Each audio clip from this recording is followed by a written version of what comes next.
Olha, a pergunta é: alguns minutos fazem ou alguns minutos faz a diferença? Vou lembrar que é muito comum as pessoas terem dificuldade no emprego do verbo fazer pessoal ou do verbo fazer impessoal. Geralmente elas trocam as coisas. Quando o verbo fazer é impessoal, elas usam como se fosse pessoal. E quando é pessoal, elas usam como se fosse impessoal. A pergunta é o seguinte: alguns minutos fazem a diferença, está certo ou errado? Observe o seguinte: o verbo fazer, ele somente é impessoal quando ele indica, faz referência à indicação de um tempo passado ou quando nós fazemos referência a fenômeno da natureza.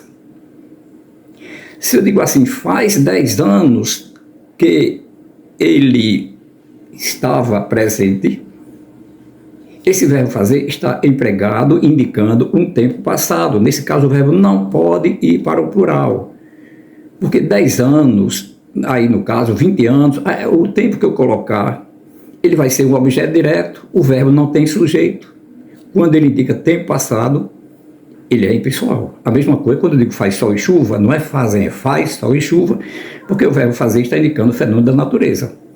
Agora, quando eu digo alguns minutos fazem a diferença, a construção, a concordância está perfeita. O verbo fazer não está indicando o tempo passado, ele está dizendo, está empregado no sentido de estabelecer, marcar, construir, propiciar, não é qualquer um outro sentido diferente da indicação do tempo passado. Então, no caso aí, alguns minutos é o sujeito, então alguns minutos fazem a diferença.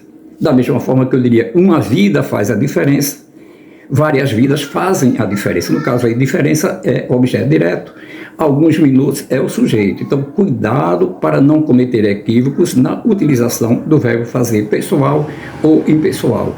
A construção, alguns minutos fazem a diferença, está perfeito.